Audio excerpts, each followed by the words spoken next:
Hi, and welcome to another episode of Stay Fearless. I am Wellness Coach Liz, and I am here to dedicate today's program to our single mothers. Man, our single mothers, and me being a divorced mom of three, I understand the experience. I definitely do. So today, I'm going to come and bring you some information to find your courage because being a single mom takes a whole lot of courage. But before we get started today, don't forget to like, share, and subscribe and hit that bell so you'll be notified when we have up and coming episodes. So, all right. And also, if you stay to the end, I absolutely have a fantastic, amazing surprise bonus for you. So, but you have to stay to the end to get it. So we want to talk today. We start off, we're going to talk about Maya Angelou. Oh my goodness. I have been rediscovering Maya Angelou. Such a powerful, strong role model. Just a powerful, strong, amazing woman. But first of all, like we always do, and true to our format, we're going to talk about a song. We're going to get us in the mood. So we're not just going to talk about it, we're going to feel the song. So in this part of our show, feel the song. And for today, to set the mood, we're going to talk about In the Midst of It All by Yolanda Adams. And her words are so powerful, and it goes as such.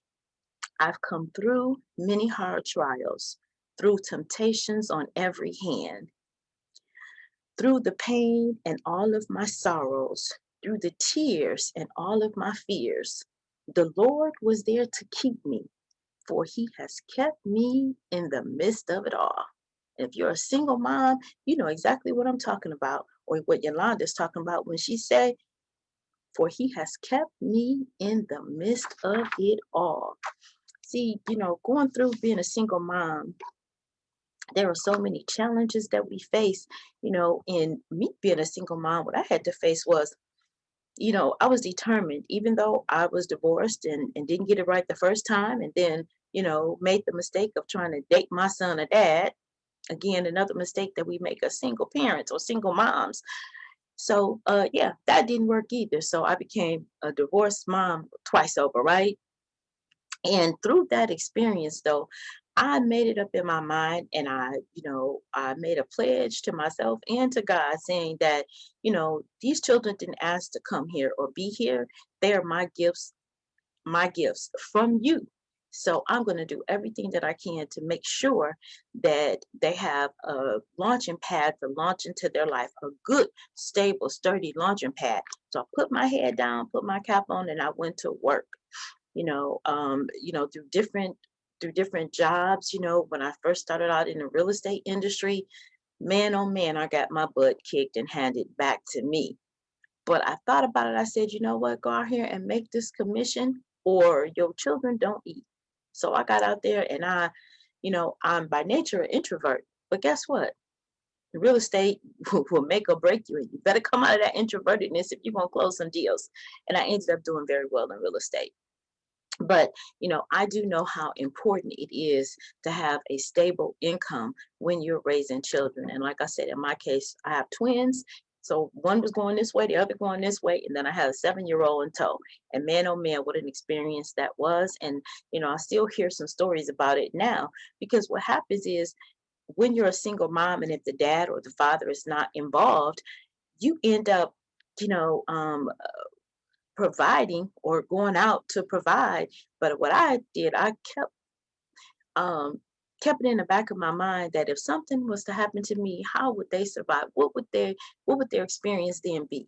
So I wanted to make them responsible. And so what I did, I taught them things. So, they used to call me a drill sergeant at the house, or your drill sergeant back at the headquarters, because, I was so unconventional. I said, you know what, you guys, we're partners. We're going to make decisions. I wanted them to be able to make decisions. I wanted them to be able to know how to handle money. So they made their lists, when we were going school shopping, I gave them their money and told them what the guidelines were, but they could go pick their own clothes. They could go, and spend their own money. As soon as they could, I help them with a bank account.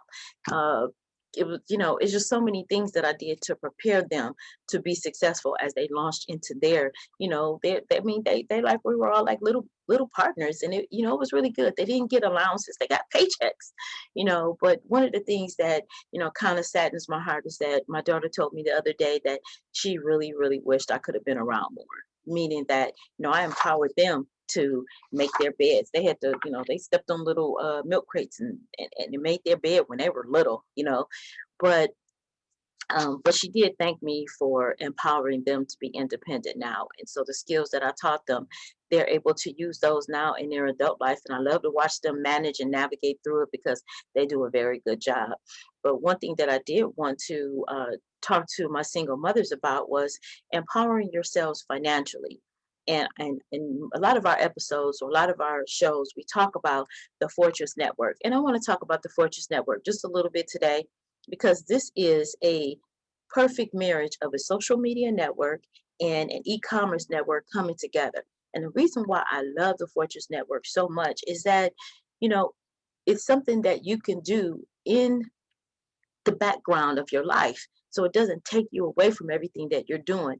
See, we refer people over to networks, over to different businesses all the time. Someone says, hey, I like that blouse you're wearing. And you tell them, go over to such and such a place, or go over to this store, or go here. Or, they say, wow, you coming down in your weight.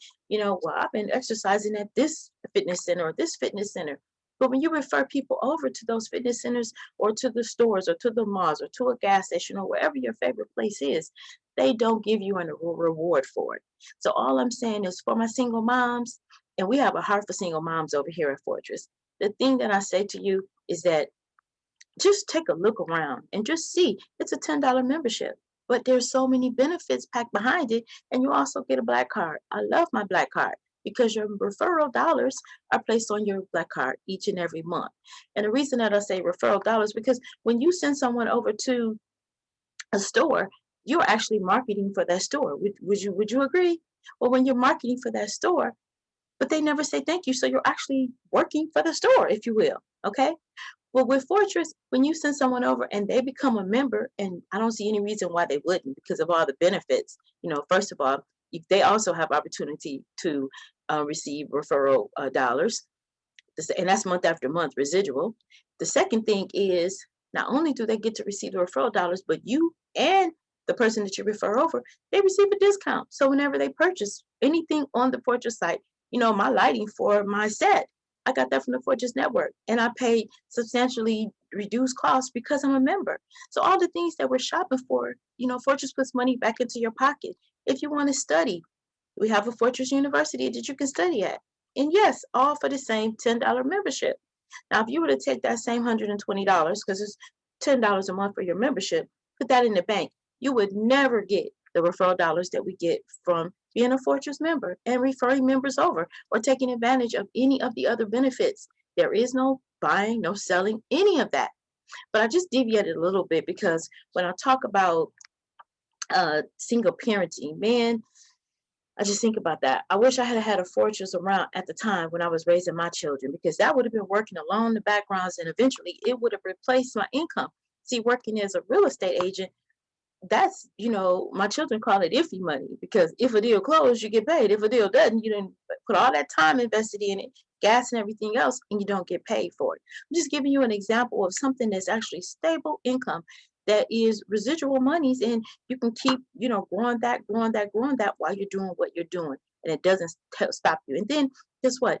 As we teach our children, as I taught my children entrepreneurship, this would have been a wonderful way, because when they hit 16, I could have put them in the Fortress Network and allowed them to grow their own residual income. Like one of our members, Mr. Elder, who comes on to our podcast, his son is a member of Fortress, and his son is making a couple $100 a month or better because he is a member and he refers people over to the network. And it's just that simple.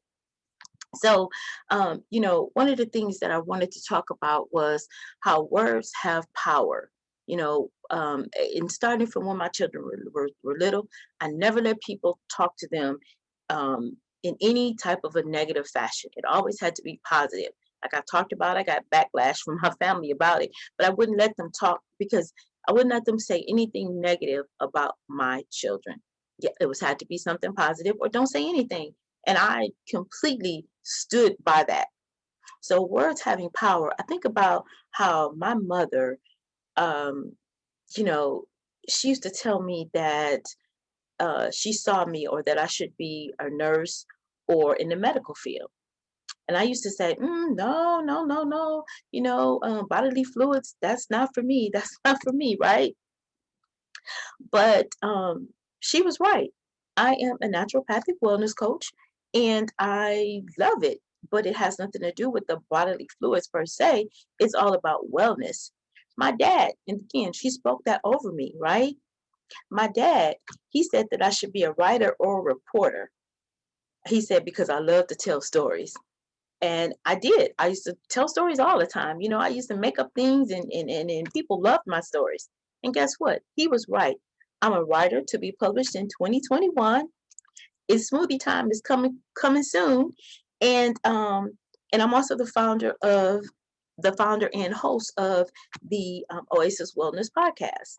So my mother spoke the medical field or the wellness field over me because she said I love to take care of people. And guess what? It came to pass. My father, guess what? It's actually came to pass and it's in process right now. So it is so important that we plant seeds over our children's life, that we look at what they're good at and we help to encourage them. My grandson, he's musically inclined, do all the time, beating on something or acting like he's playing a guitar. My daughter bought him a guitar for Christmas, and he's just, he said one day I'm gonna sing you a song, and he's really good at it too, and he's only 6. But he said one day I'm gonna play you a song and I'm gonna sing it to you. We encourage that, and as you encourage that, you're helping to mold your children along. So I just think that words are so important as we are, speaking those words over our children and speaking those words into our lives. The other thing that I wanted to talk about was Maya Angelou's story. Man, her story was so encouraging to me. She passed away at the age of 86, but in her lifetime, she was an actress, a dancer, and an author of 36 books. Man, oh man, oh, got a lot of books to write to catch up with that, don't I? She's also was nominated for a Pulitzer Prize, and her words are just so amazing. You know, one of the and I looked back a little bit at her life story and her life's journey, and I'm not sure how many of you are familiar with it, but she was raped at the age of 7, and by a family friend, and she stopped talking. She did not start talking again until the age of 12 and a half, when the story goes, Miss Flowers, I believe it was one of her teachers or one of her mentors, you know, um, encouraged her to read poetry. And she said that she would never be able to read it or never be able to, yeah, she would never be able to read it if she didn't, put the volume to her voice and hear it in her own words. And so that is what, and she just kept at her and kept at her. And that's what encouraged her to begin to speak again at age 12 and a half. There's more bits and pieces to the story, but that was kind of the gist of it. One of the things that Maya Angelou, and I'm quoting her, she says that history, despite its wrenching pain, cannot be. Let me start that part again. History, despite its wrenching pain, cannot be unlived, but if faced with courage, need not be lived again. Man, oh man, I love that because she's encouraging us to have courage, no matter what the situation is, to have courage through it, and then we don't have to live it again. Isn't that something? I used to always say when I was at a church service and I heard the pastor say that until we get the lessons, we're going to keep getting dipped. And I used to tell my friends all the time, I'm not going to get dipped in that lesson anymore, whether it be relationship, whether it be finances, whatever the lesson was going to be, I was going to get that lesson. It was, I'm not going to get dipped again. So, I'm not going to get dipped again. There's another thing too. I want to encourage everyone. See, there's two things. We ask our children sometimes, we say, what do you want to be when you grow up? I think the question should be, who do you want to be when you grow up? Because who do you want to be when you grow up encourages them to more dig into the character. You know what I'm saying? Because sometimes your talents or skills can take you somewhere where your character can't keep you. So it's important that we encourage them to have a good, strong character, to have integrity, to be creative, to have wisdom, courage, determination, perseverance. All of those things are like, who do you want to be? So they could get like my Angelou would be a wonderful person to model after, because we need to, we're being molded. We come here kind of like a beautiful lump of clay as a baby, and we get molded, and the people around you mold a little piece of you, your family, your teachers, uh, your influence, those, the things that you watch through your eye gates, the things that you hear through your ear gates, they all kind of mold and shape you, even, I mean, along with your own blueprint, but, isn't it wonderful to see when you encourage folks? See, I encourage my children. There was something I want to pass on to you single moms. When I was expecting my first daughter, I read in a magazine article where a Chinese lady um, spoke over her children. And she would say that if you speak over your babies while they're in womb, and I thank her for this because she blessed me so much. She blessed me in such because she said, if you speak over your babies in womb, they can hear you. And I was a young mom, in my 20s, just expecting, and very early 20s. And and and and she said, sing and read and talk to, and I did that. And my daughter would move and kick and all over the place. Okay. Then I did it again with my twins, and they all have high IQs. They all are, extremely well-rounded adults, and it was just amazing. So words have such power, even while the baby is forming. There's power. So I encourage us all to have good people around us that actually speak life into your life. And even as a single parent, those sister girlfriend times are so important. Having a sister girlfriend around you helps you to just helps you to have sometimes a woosah moment, but they also can help build you, because everybody has something that they're good at and something that they're strong in, and we can model ourselves behind that. So even if you don't have, well, you may have a few sister girlfriends that you have in your circle, but guess what? You can create your sister girl circle. I've created mine. So I'm going to share with you a few people that are in my sister girl circle. Lisa Nichols. Oh my goodness, an amazing, incredible woman. Her talks are so encouraging. Her story is encouraging, motivating. Of course, Maya Angelou. This is my table, my round table, my tea table, if you will. Okay, Maya Angelou. Angelo, Viola Davis. I think she is so strong and powerful. And right there, ladies, we don't have to be envious or jealous of one another. We can encourage each other because God gave us our own specific blueprint. He gave us our own fingerprints so uniquely made. We are so gifted, so crafted. There's something beautiful about each and every one of us. And so we don't have to be envious or jealous of somebody else's gift. That's not your gift. It is their gift. Embrace it. Imagine how much further we can be if we can lock arms with one another and celebrate each other. Locking arms with each other and celebrating each other. Man, that is so powerful to me. Angela Bassett, we all know she's oozing with talent and strength. Kerry Washington, to same thing, just oozing with talent.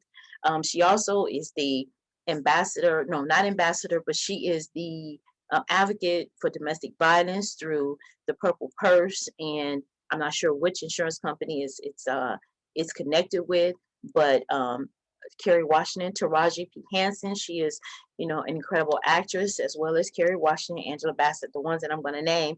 But Taraji P. Henson, she also has uh, she's the advocate for mental health awareness. Regina King, that girl, she just bad. Yolanda Adams, that's who I go to for my songs, like and I'm gonna come back to the songs because the songs will blow you away. My little list of songs that I go to. See, I have this little practice, like in the mornings when I'm getting ready, I have my music playing. It kind of sets the tone for the day. And just depending on the mood that I'm in, I'm grabbing that song. That's in my own private time. Alicia Keys, Anita Baker, Mary J. Blige, Janet Jackson, Tina Turner, and Shaka Khan. But let me tell you my little playlist. And this is not your bonus, because the bonus is coming up. I promise you the bonus is coming up. But Alicia Keys, Unbreakable. You know that song. If you don't, go here, start your playlist. Unbreakable. Beautiful, awesome song. Mary J. Blige, Just Fine. My ladies, we got to be just fine. When you walk in past that mirror, you got to like what you see when you walk in past the mirror, right? So if you don't, fix it. We can work on it. We got the 40-40 weight loss program coming up. And, you know, just fix it if you don't like it. Hey, put some makeup on it if you don't like it. Do some stretching. Do some arm lifts. I'm still working on my arms as well. Tina Turner, you got to know that you are simply the best. Simple as that. It's not being haughty. It's not being vain. It's not being any of those things.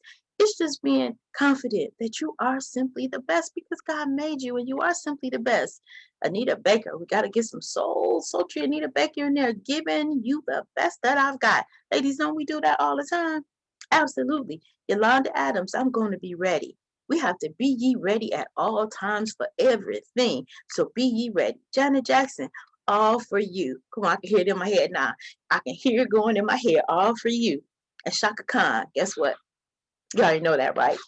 I'm every woman. That's what I'm talking about. I'm every woman.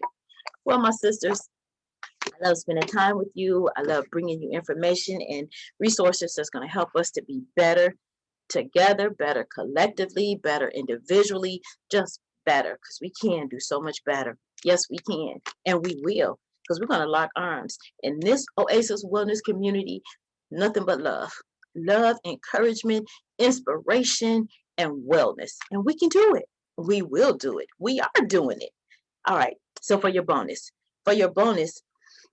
woo, sit back and hold on to your seats. Maya Angelou, Still I Rise. Here we go. Deep breath. I think this is a good place for a deep breath, right? Deep breath.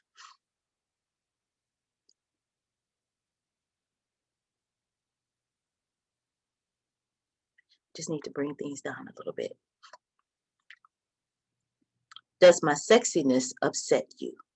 Does it come as a surprise that I dance like I've got diamonds at the meeting of my thighs?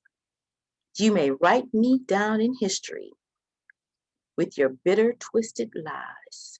You may thwart me in the very dirt, but still, like dust, I rise. Does my sassiness upset you? Why are you beset with gloom? 'Cause I walk life, I've got oil wells pumping in my living room, just like moons and like suns, with the certainty of tides, just like hopes springing high, still I rise. Did you want to see me broken? Bowed head and lowered eyes, shoulders falling down like teardrops, weakening by my soulful cries. Does my haughtiness offend you? Don't you take it awfully hard, 'cause I laugh like I've got gold mines digging in my own backyard. You may shoot me with your words. You may cut me with your eyes. You may kill me with your hatefulness. But still, like air, I rise. Out of the huts of history, shame, I rise up from a past that's rooted in pain. I rise. I'm a black ocean, leaping and wide, welling and swelling, I bear in the tide, leaving behind the nights of terror and fear. I rise into a daybreak that's wondrously clear. I rise, bringing the gifts that my ancestors gave. I am the dream, the hope of the slave. I rise. I rise. I rise. My ladies, you are beautiful. And yes, still, you rise. I just ask that you like, share, and subscribe. And until next time, my beautiful ladies, let's rise together. Until next time, bye for now.